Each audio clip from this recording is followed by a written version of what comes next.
Tim Legler, we'll start with you. You're as capable as anybody with this screen. I don't know if there's something to show us or something to tell us or a little bit of both about what he did tonight that most impressed. I think it more typifies the way Miami plays. Remember early in the Milwaukee series, you and I were having a conversation watching the game, and I said one thing about Miami, they never miss the open guy. Right. And that's why they're so difficult to catch up to. When you look at this team and you're thinking, man, they're a game from the finals with that roster going to the season. How? This is how.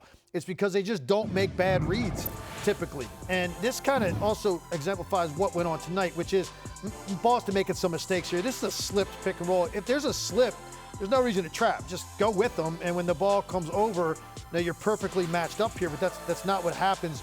On this slip by Bam, if both defenders are now going to go with the basketball, when you go to the sideline, well, now you've got two here. You've got a ton of room in the middle of the floor. Watch the three Boston defenders on the weak side.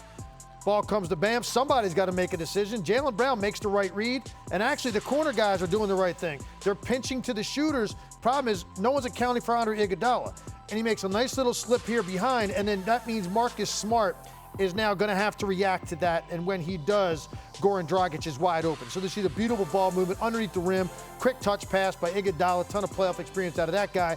Hit Dragic all the time in the world. I think that was the biggest shot of the game. Agreed. Pushes it out to 7, and now this one's just kind of fun. So Jimmy says, all right, I'm going to go ISO here.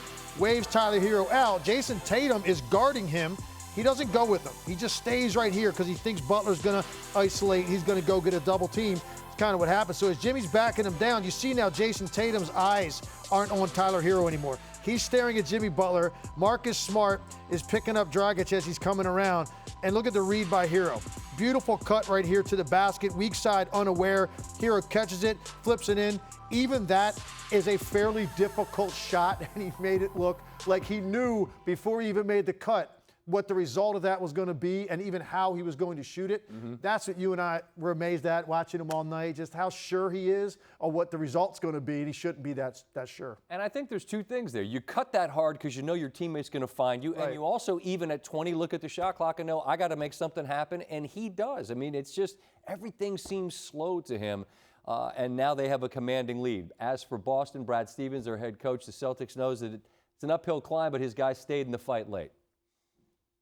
Herro's shot making tonight was, in addition to the things we just talked about that were our own issues, was the difference in the game. Jimmy was great late. Adebayo was his typical self, and Dragic made some big plays. But Herro was, ridiculously good tonight. That ball, the rim must have looked like the ocean to him. I'm sitting next to a guy that you remember those nights, right? Where the bucket looks like the ocean you can't miss. But it wasn't just making threes. It was just he had all the tricks in the bag. And I just wonder at 20 how it's this mature. You know what I'm saying? How is this game this fully cooked? Yeah, and what Brad Stevens is talking about right there, I call it unaccounted for offense, right? So they're in the locker room, they're preparing for this team, and Herro's been great. So they're talking about Tyler Herro. But when a guy goes like that and plays like a star and is the best player on the floor, and for all intents and purposes right now still considered a role player, and a guy does that to you, you can't overcome that if you're Brad Stevens. And I just thought he made every right read. In the first half, he was the only guy in offensive rhythm. Now the question is going to be, at halftime, does Boston adjust to that? Do they cool him off?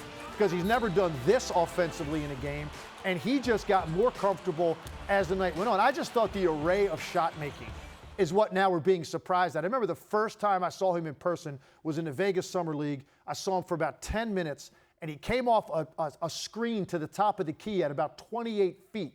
And he caught it, turned that hip in, and let it fly. And I said, okay. And it went in. I said, okay. I didn't know it was that effortless from that deep. That, in my mind, said, okay, this guy's going to be in a different category. But now it's the handle, it's the finishing ability, it's either hand, it's opposite foot, it's the Euro step. I mean, he's doing things now with such a rapid progression.